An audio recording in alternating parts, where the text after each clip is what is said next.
नमस्कार, स्वागत है आप सभी का। आज के इस वीडियो में हम लोग साइंस का एक महत्वपूर्ण चैप्टर जिसको प्रारंभ में ही पढ़ा जाता है, विज्ञान और उसकी शाखाएं, यानी जो साइंस की डिफरेंट ब्रांचेज हैं और उन ब्रांचेज में चीज़ों का अध्ययन किया जाता है, किन बातों का अध्ययन किया जाता है। तो इससे प्रायः एक प्रश्न जो है जनरल साइंस के सेक्शन में लगभग हर एग्ज़ाम में पूछा जाता है। तो हम लोग जो है लगभग 100 इम्पॉर्टेंट ब्रांचेज जो हैं वो इस वीडियो में डिस्कस करने जा रहे हैं। तो चलिए स्टार्ट करते हैं। तो शुरुआत करते हैं। सबसे पहले है ईथोलॉजी। यहाँ पर एक चीज़ बहुत महत्वपूर्ण है, अगर ईथोलॉजी पूछा जाएगा तो ईथोलॉजी जो है इंग्लिश में जो उसका हिंदी में अनुवाद होगा वो भी ईथोलॉजी ही लिखा जाएगा। इस तरह से यहाँ पर आचार विज्ञान नहीं लिखा जाएगा। ये आपकी जानकारी के लिए मैंने उसका हिंदी अनुवाद जरूर लिख दिया है, क्योंकि अगर हिंदी अनुवाद कर दिया जाएगा तो आप तुरंत ही जो है जान जाएंगे। इसलिए जो है परीक्षक का जो प्रश्न पूछने का मकसद है वो वहाँ पर जो है सॉल्व नहीं होगा। इसलिए सीधे सीधे आपसे जो है ईथोलॉजी पूछा जाएगा। हिंदी में भी ईथोलॉजी लिखेंगे, इंग्लिश में भी लिखेंगे। तो ईथोलॉजी के अंदर इथिक्स शब्द जुड़ा हुआ है और इसको पकड़ने का यही तरीका है कि कोई ना कोई ऐसा एक शब्द होता है जो उस ब्रांच में जुड़ा होता है, जो इंडिकेट करता है कि ये किससे संदर्भित है। तो यहाँ पर ईथोलॉजी में जो है इथिक्स छुपा हुआ है, जिसका अर्थ होता है मानव आचरण या व्यवहार। तो जंतुओं के व्यवहार का अध्ययन, जंतुओं के आचरण का अध्ययन जो है ये ईथोलॉजी में किया जाता है। फिर एम्ब्रियोलॉजी, तो यहाँ से हमने क्या देखा, एम्ब्रियो। एम्ब्रियो शब्द का अर्थ है भ्रूण, यानी भ्रूण के विकास का जो संपूर्ण अध्ययन है वो एम्ब्रियोलॉजी के अंतर्गत करते हैं। डेंड्रोलॉजी, तो डेंड्रोलॉजी में वृक्ष और झाड़ियां, इनका अध्ययन किया जाता है, जो विशेषकर जो है काष्ठीय वृक्ष होते हैं, यानी जिनसे हमको लकड़ी मिलती है। तो वृक्ष और झाड़ियों का अध्ययन जो है डेंड्रोलॉजी कहलाता है। फिर इसी से मिला जुला एक शब्द है डेंड्रोक्रोनोलॉजी। तो जहां पर क्रोनो शब्द आ जाता है, क्रोनोलॉजी का मतलब होता है एक क्रम, या उसको जो है दूसरे अर्थों में कहें तो किसी चीज की आयु, क्रमिक रूप से किसी चीज की आयु के बारे में। तो वृक्षों की आयु एवं उससे संबंधित जो उसका विकास का अध्ययन है वो जो है डेंड्रोक्रोनोलॉजी के अंतर्गत किया जाता है। फाइटोजियोग्राफी, तो यहाँ पर दो टर्म है। फाइटो शब्द जहां भी होगा इसका अर्थ क्या होता है, पेड़ या पौधे। तो फाइटो, और जियोग्राफी का अर्थ भूगोल होता है, यानी पेड़ पौधों से संबंधित भूगोल। ये तो आपने शाब्दिक अर्थ निकाला। अब पौधों के वितरण व उसके कारकों का अध्ययन या उसके कारणों का अध्ययन, ये जो है हम फाइटोजियोग्राफी के अंतर्गत करते हैं। आगे चलते हैं। माइकोप्लाज्मोलॉजी, तो माइकोप्लाज्मा आप जानते हैं जो स्मॉलेस्ट लिविंग ऑर्गेनिज्म है, तो उसी का अध्ययन जो है, एक सूक्ष्म जीव है माइकोप्लाज्मा, उसी का अध्ययन जो है माइकोप्लाज्मोलॉजी कहलाता है। आगे उद्विकास या इवोल्यूशन, तो इवोल्यूशन का मतलब आप जानते हैं कि किसी भी, चाहे वो पेड़ पौधा हो या जीव जंतु हो, उसके विकास का जो चरणबद्ध जो है अध्ययन होता है उसको हम इवोल्यूशन में या उद्विकास में करते हैं। तो इसको इस तरह से भी कह सकते हैं कि जातियों का क्रमिक उद्भव और उसके विभेदीकरण का इतिहास का अध्ययन जो है इवोल्यूशन ब्रांच के अंतर्गत किया जाता है। टैटोलॉजी, यहाँ पर देखिएगा इसकी स्पेलिंग में सी साइलेंट होता है। उपार्जित लक्षणों की उत्पत्ति एवं विकास का अध्ययन, जो एक्वायर्ड कैरेक्टर जो है जेनेटिक्स में हम स्टडी करते हैं, एक्वायर्ड कैरेक्टर्स जो है गेन करना, और उसकी जो है बार बार अगर जो है वंशानुगति हो रही है तो उसका जो विकास हो रहा है किसी भी जो है एक्वायर्ड कैरेक्टर का, उसके बारे में संपूर्ण अध्ययन हम टैटोलॉजी से कहते हैं। अब यहाँ पर टैटो शब्द जो है ये कहाँ से आया है, तो ट्रेट मतलब क्या होता है, गुण।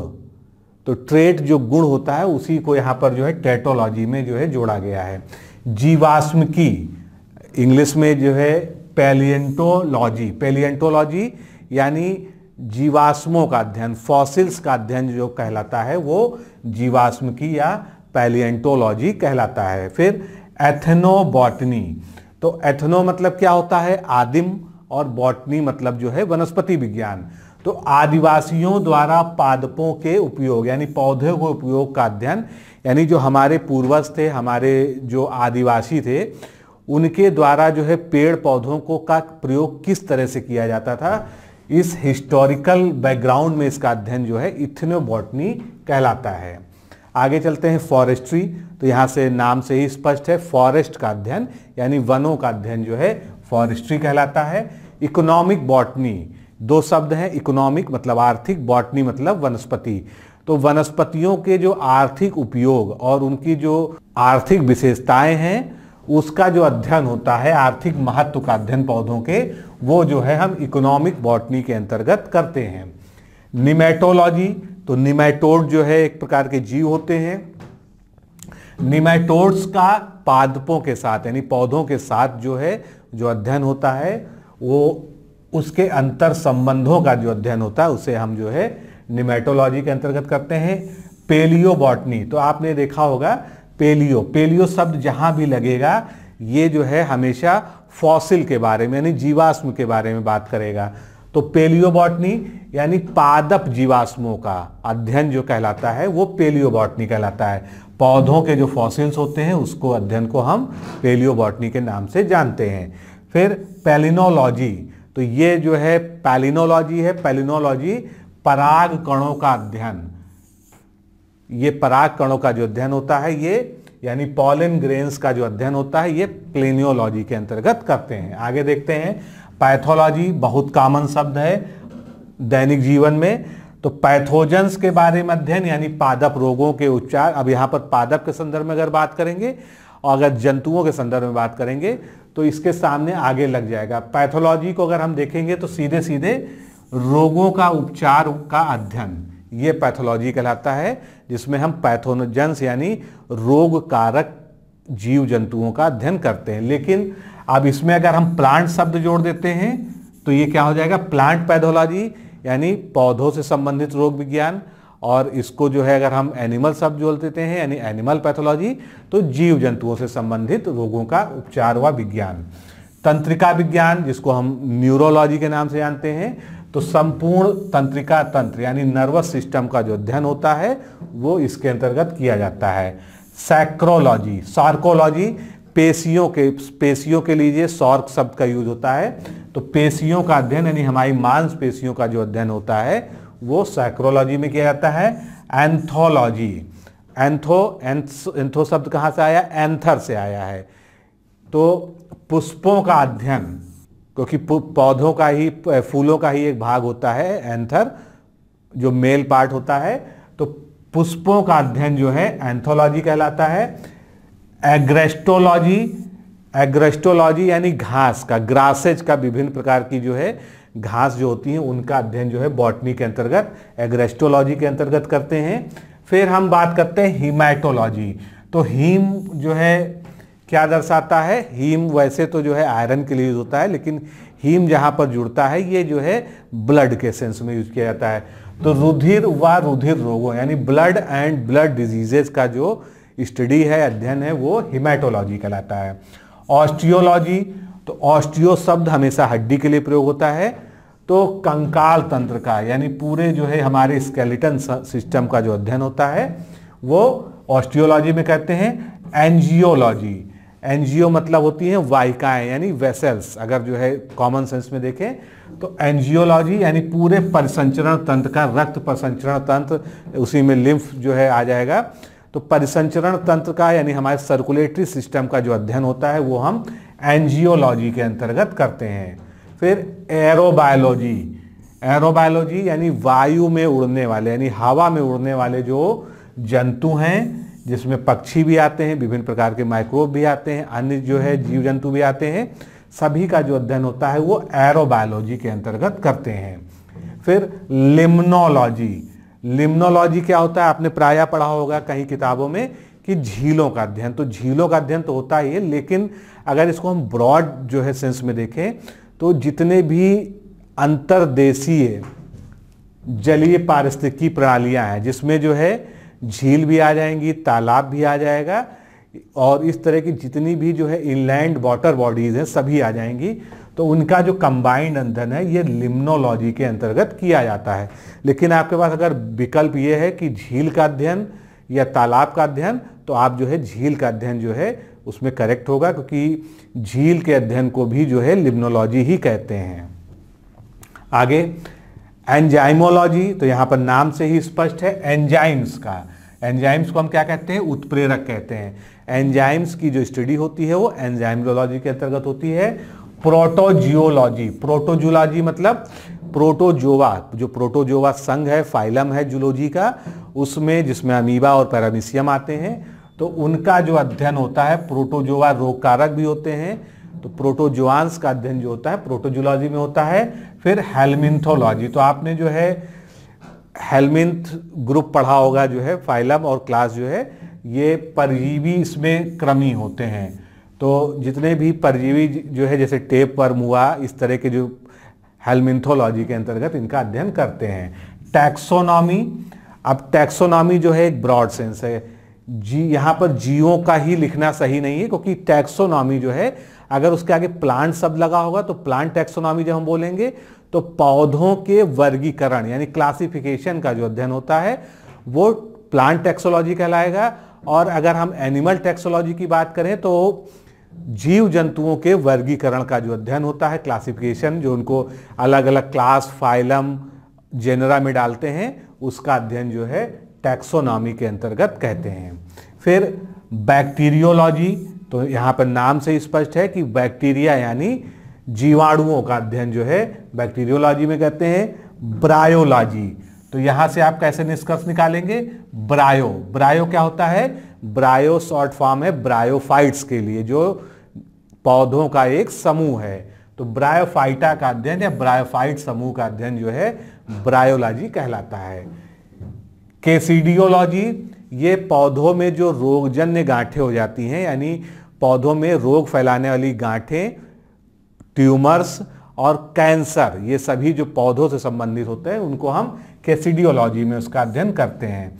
फिर पैरासिटोलॉजी यानी पैरासाइट्स का, परजीवियों का अध्ययन, जो हमारे शरीर में रोग फैलाते हैं या रोग नहीं भी फैलाते हैं तो वो हमारे शरीर में एक पैरासाइट की तरह जो है रहते हैं, तो पैरासिटोलॉजी के अंतर्गत जो है पैरासाइट्स का अध्ययन किया जाता है। फिर फाइकोलॉजी, तो फाइकोलॉजी में जो है एल्गी या शैवाल का अध्ययन करते हैं, एल्गी या शैवाल का अध्ययन जो है फाइकोलॉजी में करते हैं।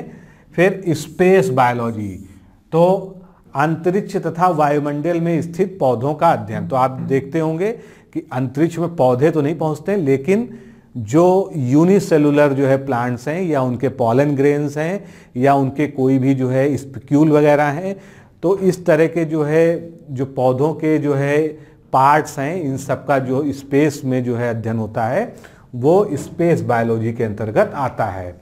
फिर स्पर्मोलॉजी, तो यहाँ पर स्पर्म जो है इसका मतलब क्या है? बीज यानी सीड, तो बीज या स्पर्म का अध्ययन जो है स्पर्मोलॉजी के अंतर्गत कहते हैं। जियो मेडिसिन, अब यहाँ पर दो शब्द हैं, जियो मतलब ये जो है यानी भूगोल से संबंधित है, और मेडिसिन मतलब औषधि, तो यह औषधि शास्त्र की वह शाखा है जो जलवायु तथा वातावरण का स्वास्थ्य पर प्रभाव का अध्ययन करती है।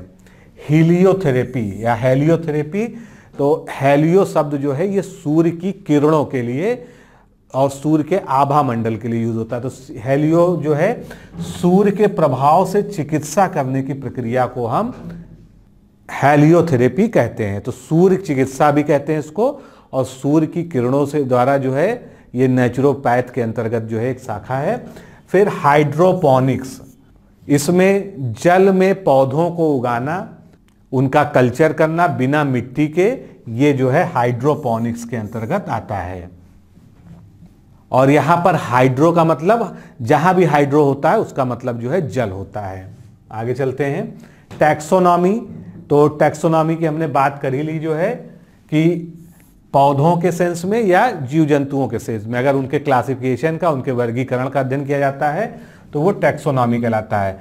ऑन्टोजेनी, ऑन्टोजेनी क्या होता है? जीवन वृत्ति या लाइफ साइकिल, जैसे कोई भी जीव है जिसमें लार्वा से लेकर जो है और उसके वयस्क होने तक की जो पूरी प्रक्रिया है, उसकी जो लाइफ साइकिल है उसके डेवलपमेंट की, भ्रूणी अवस्था से लेके उसके मैच्योर एनिमल बनने तक या प्लांट बनने तक, तो इसको जो है हम जैविकी या ऑन्टोजेनी के अंतर्गत उसका अध्ययन करते हैं। फिर फाइलोजेनी, जैसे ऑन्टोजेनी था वैसे ही फाइलोजेनी था। तो ऑन्टोजेनी में हम जीवन वृत्त का यानी लाइफ साइकिल का अध्ययन करते हैं, और फाइलोजेनी में हम जाति के उद्विकास का यानी उसकी जो स्पीसीज है उसकी विकास कैसे हुआ उसका हम चरणबद्ध तरीके से अध्ययन करते हैं फाइलोजेनी में। फिजियोलॉजी शरीर के विभिन्न भागों में होने वाली क्रियाओं का अध्ययन जो है फिजियोलॉजी कहलाता है। फिर टैक्टोलॉजी, तो शरीर के अंदर रचनात्मक संगठन या स्ट्रक्चरल ऑर्गेनाइजेशन का अध्ययन जो होता है ये टैक्टोलॉजी के अंतर्गत होता है। अब 3 शाखाएं बहुत महत्वपूर्ण है, पूछी भी आ चुकी कई बार। सबसे पहले सुजननकी या इंग्लिश में यूजेनिक्स, तो इसमें क्या होता है, आनुवांशिकी के सिद्धांतों द्वारा मानव जाति की उन्नति, यानी अगर मानव जाति में कोई सुधार करना है, उसमें कोई आनुवांशिक बीमारी है, तो उसके सुधार के लिए हम जब जेनेटिक्स का उपयोग करते हैं और उसकी स्पीसीज का इम्प्रूवमेंट करते हैं, तो ये क्रिया जो है सुजननकी या यूजेनिक्स कहलाती है।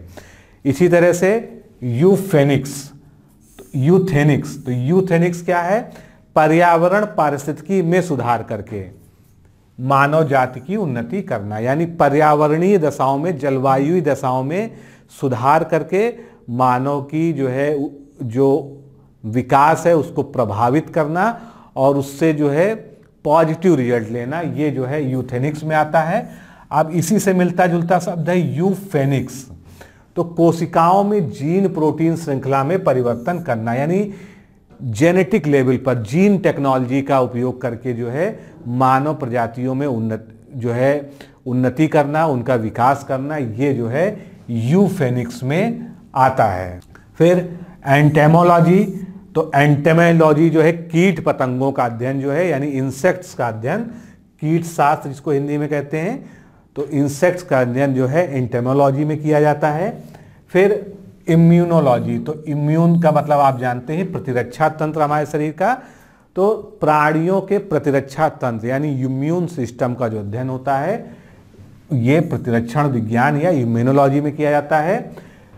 साइकोबायोलॉजी, तो साइको आप जानते हैं मनोविज्ञान से संबंधित है, और बायोलॉजी तो जंतुओं के मनोवृत्ति या मनोविज्ञान का अध्ययन जो है मनोजीव विज्ञान या साइकोबायोलॉजी के अंतर्गत किया जाता है। फिर मॉलिक्यूलर बायोलॉजी या इसको हम हिंदी में आणविक जीव विज्ञान कहते हैं, तो आणविक स्तर पर यानी मॉलिक्यूलर लेवल पर जीव जंतुओं की रासायनिक अध्ययन, उनका केमिकल जो है स्टडी कहलाता है मॉलिक्यूलर बायोलॉजी। माइक्रोबायोलॉजी, सूक्ष्म जीव जंतु जो हम आंखों से नहीं देख सकते हैं ऐसे जीव जंतुओं का अध्ययन करना, जिसमें बैक्टीरियोलॉजी भी शामिल है, यानी बैक्टीरिया भी हो गए, वायरोलॉजी भी है, वायरस भी हो गए, तो ये सभी जो है माइक्रोबायोलॉजी के अंतर्गत आते हैं। फिर फाइटोजियोग्राफी, तो फाइटो यानी पादप और जियोग्राफी मतलब भूगोल, पृथ्वी पर पौधों के वितरण का अध्ययन, ये जो है फाइटोजियोग्राफी में कहते हैं। पैलियोबॉटनी, पौधे जीवाश्मों का वितरण और उनके लक्षणों का अध्ययन, यानी पौधों का जो जीवाश्म है उसका अध्ययन, वो कहाँ कहाँ पर पाए गए, उनका जो वितरण है पूरे वर्ल्ड वाइड, वो पैलियोबॉटनी में करते हैं। फिर बायोमेट्रिक्स पूछा जा चुका है, जीव विज्ञान के प्रयोगों के विभिन्न परिणामों का सांख्यिकीय विश्लेषण या उसका जो है स्टैटिकल जो एनालिसिस होता है जीव विज्ञान के प्रयोगों का। बायोलॉजी का कोई एक्सपेरिमेंट है, उनसे हमको विभिन्न सारे आंकड़े प्राप्त हुए, लेकिन जब उनका हम स्टैटिक एनालिसिस करेंगे, स्टैटिस्टिकल एनालिसिस करेंगे, तो वो जो है किस ब्रांच में किया जाएगा, बायोमेट्रिक्स में किया जाएगा। एल्गोलॉजी, अभी बात हुई शैवालों का अध्ययन, और इसी को जो है हमने क्या कहा था, फाइकोलॉजी भी कहा था। फिर अगली ब्रांच कौन सी है, एनाटॉमी, बहुत आपने सुना होगा, चाहे वो पौधा हो चाहे वो जीव जंतु हो, अगर उनकी हम आंतरिक संरचना की यानी इंटरनल स्ट्रक्चर की स्टडी करते हैं तो वो शाखा जो है एनाटॉमी कहलाएगी। अब इसी के आधार पे हम प्लांट एनाटॉमी और एनिमल एनाटॉमी, या अगर हम केवल मानव की बात करें कि हम मानव शरीर की आंतरिक संरचना का अध्ययन करने जा रहे हैं, तो हम क्या कहेंगे, ह्यूमन एनाटॉमी। तो एनाटॉमी के आगे उसी तरह से वो लग जाएगा। आगे चलते हैं, फ्लोरीकल्चर, तो फ्लोरी मतलब जो है फ्लावर यानी पुष्प कृषि, फूलों की खेती करना और उससे संबंधित पौधों का अध्ययन, ये सभी कुछ जो है फ्लोरिकल्चर के अंतर्गत आता है। ऑलरिकल्चर यानी शाक भाजियों की जो है कृषि करना, तो शाक युक्त पौधे जो है, जो हर्ब वाले पौधे होते हैं, उनका जो अध्ययन होता है वो ऑलरिकल्चर में करते हैं। एंथोलॉजी पुष्प का विज्ञान, पौधों का जो विस्तृत, पौधों के फूलों का यानी फ्लावर्स का जो विस्तृत अध्ययन होता है एंथोलॉजी में किया जाता है। पोमोलॉजी तो फलों का अध्ययन, फ्रूट्स का अध्ययन यानी study of fruits is known as pomology. Pedology, pedo शब्द जो है हमेशा मिट्टी के लिए यूज होता है यानी मृदा के लिए यूज होता है। तो विभिन्न प्रकार की मिट्टियों या मृदाओं का जो अध्ययन होता है उसको हम जो है भू मृदा विज्ञान या पेडोलॉजी कहते हैं, और इसको जो है नॉर्मली जो है हम सॉइल साइंस के नाम से भी जानते हैं। लेकिन सॉइल साइंस कभी नहीं पूछा जाएगा, हमेशा टेक्निकल टर्म पूछा जाएगा। पेडोलॉजी क्या होता है, तो आपको बताना है कि मिट्टियों का अध्ययन।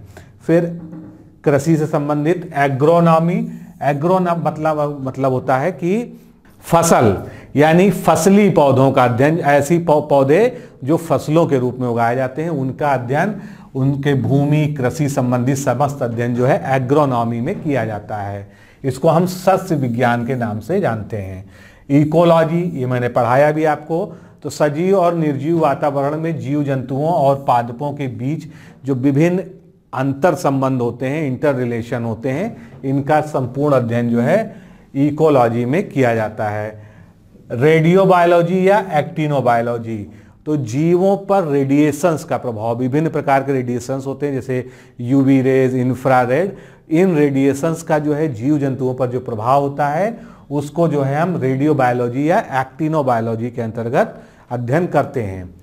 पैरासिटोलॉजी, परजीवी जीवियों का यानी पैरासाइट्स का अध्ययन।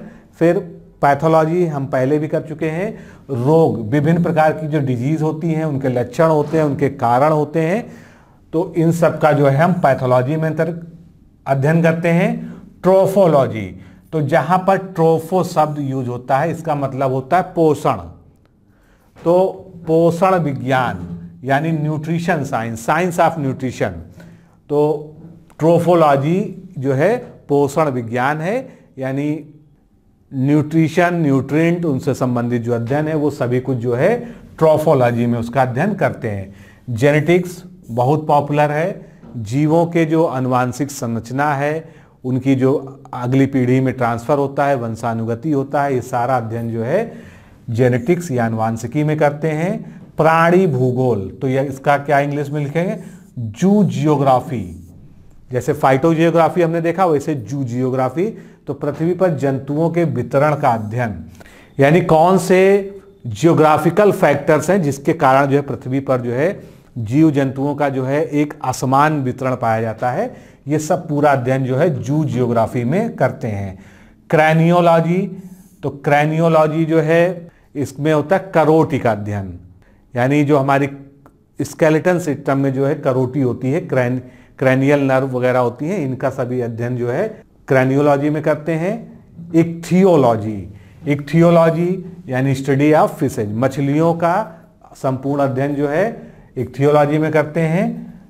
हर्पैटोलॉजी, हर्पैटोलॉजी में जो है उभयचर जीवों का अध्ययन करते हैं, और रेप्टाइल्स का यानी एम्फीबिया और रेप्टाइल्स का अध्ययन जो है हर्पैटोलॉजी में किया जाता है।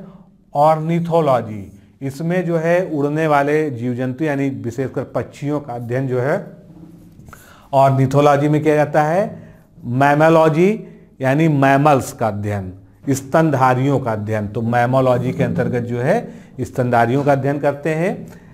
एंथ्रोपोलॉजी, एंथ्रोपोलॉजी मानव जाति का यानी ह्यूमन रेस का जो है पूरा जो उसके शुरू होने से लेके आज तक जो विकास हुआ है, पूरे विश्व में कहाँ पर कौन सा मनुष्य पाया जाता है, कौन सी प्रजातियां पाई जाती हैं, ये सब पूरा अध्ययन जो है मानव शास्त्र या एंथ्रोपोलॉजी कहलाता है। मैलेकोलॉजी या कॉन्कोलॉजी पूछा जा चुका है एग्जाम में, तो मोलस्का जिसमें सीप और घोंघा आते हैं, बाकी अन्य भी जीव हैं, मोलस्कन्स और उनकी जो सेल्स होती हैं, इनके जो खोल होते हैं, बाह्य आवरण होते हैं कैल्शियम कार्बोनेट के बने, इनके बारे में जो संपूर्ण अध्ययन होता है वो मैल्क्लोलॉजी और या क्रोनोलॉजी में, कॉन्कोलॉजी में करते हैं। ऑफियोलॉजी, ऑफियोलॉजी जो है स्नेक्स का अध्ययन होता है, सर्प और उसकी जो प्रजातियां होती हैं स्नेक्स, उसका अध्ययन ऑफियोलॉजी में कहते हैं।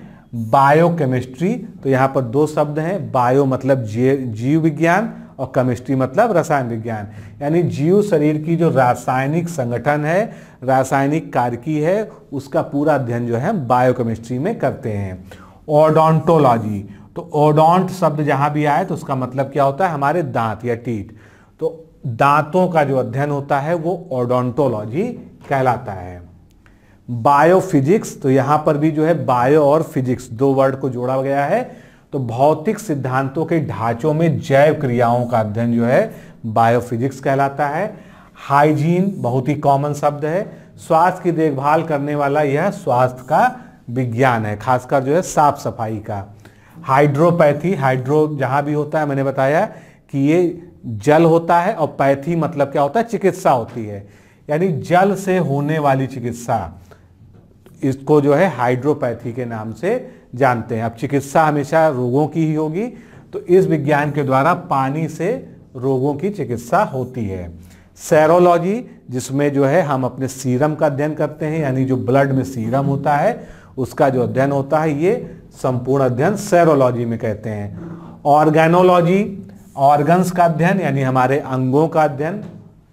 फिर फार्माकोलॉजी, तो फार्मा मतलब क्या होता है, औषधि विज्ञान, तो औषधीय पादपों का अध्ययन जो होता है ये फार्माकोलॉजी में करते हैं। फिजियोलॉजी में जो है विभिन्न पौधों के जैविक क्रियाओं का अध्ययन जो है किया जाता है, उसको हम फिजियोलॉजी कहते हैं।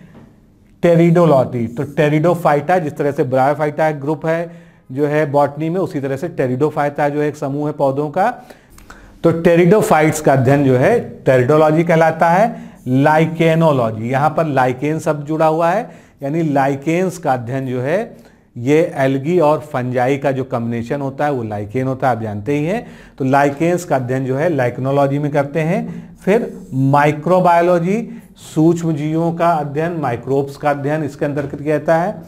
माइकोलॉजी, अब यहाँ पर जो है जिस तरह से फाइको मतलब क्या होता है, एल्गी होता है, इसी तरह से माइको MYCO, माइको अगर कहीं होगा तो इसका अर्थ होता है कवक या फंजाई, तो माइकोलॉजी जो है फंजाई का जो है वैज्ञानिक अध्ययन या कवक का वैज्ञानिक अध्ययन है। एक्सोबायोलॉजी, अन्य ग्रहों पर यानी पृथ्वी से, पृथ्वी के वायुमंडल से, पृथ्वी की सीमा से बाहर कहीं भी अगर जीवन का अध्ययन किया जा रहा है, जीवन की खोज की जा रही है, तो वो जो ब्रांच है वो कहलाती है एक्सोबायोलॉजी। फिर जेनेटिक इंजीनियरिंग, तो कृत्रिम जीन्स का निर्माण व स्थानांतरण करना, जिसके अंतर्गत जो है DNA की कई सारी टेक्नोलॉजीज हैं, तो ये सभी जो है जेनेटिक इंजीनियरिंग में आता है। जेनेटिक्स हमने बात की ही जो है कि अनुवांशिकी और विभिन्नताओं का अध्ययन। कैरियोलॉजी बहुत इंपॉर्टेंट है, कैरियो जो होता है KARYO, ये जो है इसको हमेशा केंद्रक के लिए यूज किया जाता है, यानी न्यूक्लियस के लिए, तो जो सेल में न्यूक्लियस होती है, कोशिका में जो केंद्रक होता है, उसका अध्ययन जो है कैरियोलॉजी के अंतर्गत करते हैं। जेरेंटोलॉजी, तो आयु का विज्ञान, यानी हमारी अवस्था का, हमारी आयु से संबंधित जो विज्ञान है ये जेरेंटोलॉजी में करते हैं। हेरिडिटी, ये जेनेटिक्स से जो है जुड़ा हुआ है, लेकिन इसमें जो है केवल अनुवांशिक लक्षणों का जो है संतति में पहुंचना, यानी एक पीढ़ी से दूसरी पीढ़ी में अनुवांशिक लक्षणों का जो ट्रांसफर होता है उसका अध्ययन करते हैं। इकोलॉजी, ये पौधों का वातावरण के संबंधों का अध्ययन इकोलॉजी में होता है। फिर सिंडेस्मोलॉजी इंपॉर्टेंट है, कंकाल संधियां, यानी जितने भी हमारे हड्डियां हैं वो कहीं हर जो जोड़ बने हुए हैं उनसे जुड़ी हुई है, तो जितनी भी संधियां हैं, जितने भी जोड़ हैं हड्डियों के, उनका जो अध्ययन होता है और लिगामेंट्स का जो है, ये सभी जो है सिंडेस्मोलॉजी में करते हैं। एंड्रोक्राइनोलॉजी, तो इसमें जो है हम सारी जो है अंतःस्रावी ग्रंथियां, यानी इंडोक्राइन ग्लैंड्स का, जैसे पिट्यूटरी ग्लैंड्स हुई, तो इस तरह की जितनी भी ग्रंथियां हैं ये सभी का अध्ययन जो है एंड्रोक्राइनोलॉजी में करते हैं। टॉक्सिकोलॉजी, नाम से ही स्पष्ट है, टॉक्सिन यानी विष विज्ञान, टॉक्सिन्स का अध्ययन, जहर का अध्ययन, विष का अध्ययन, ये टॉक्सिकोलॉजी में करते हैं। मॉर्फोलॉजी, तो जिस तरह से हम कहते हैं कि एनाटॉमी, एनाटॉमी क्या होता है, शरीर के आंतरिक हिस्से का अध्ययन होता है। और मॉर्फोलॉजी क्या होता है, जो हम बाहर से शरीर को देखते हैं उसका अध्ययन जो है मॉर्फोलॉजी कहता है। इसको हिंदी में हम आकारकी कहते हैं। तो आकृति और रचना का अध्ययन जो है ये मॉर्फोलॉजी में होता है। अब ये कई तरह का होता है, इसके जो है पार्ट्स हैं उसको देख लेते हैं। एक्सटर्नल मॉर्फोलॉजी यानी बाह्य संरचना का अध्ययन, शारीरिकी, इसी में एनाटॉमी जो इसकी ब्रांच है, तो शरीर एवं विविध अंगों के विच्छेदन द्वारा प्रदर्शित सकल रचना। ऊतकी या हिस्टोलॉजी कहते हैं, यानी हमारे ऊतकों का, टिश्यूज का जो अध्ययन होता है वो जो है हिस्टोलॉजी में करते हैं। साइटोलॉजी, ये जो है हमारी कोशिकाएं यानी सेल्स का अध्ययन जो है ये साइटोलॉजी के अंतर्गत करते हैं। तो दोस्तों इस तरह से जो मोस्ट इम्पॉर्टेंट ब्रांचेज हैं साइंस की, बायोलॉजी की, एग्रीकल्चर की, उन सब का जो है हमने यहाँ पर अध्ययन किया। और ये टॉपिक बहुत कठिन नहीं है। इस वीडियो को अगर एक बार अगर आप और ध्यान से जो है पूरा देख लेंगे तो जितने भी मैंने ब्रांचेज आपको बताई हैं सब आपको याद हो जाएंगी और एग्ज़ाम में आप जो है सही टिक लगा पाएंगे। तो आज के वीडियो में इतना ही, फिर मिलते हैं जल्दी। नमस्कार, धन्यवाद।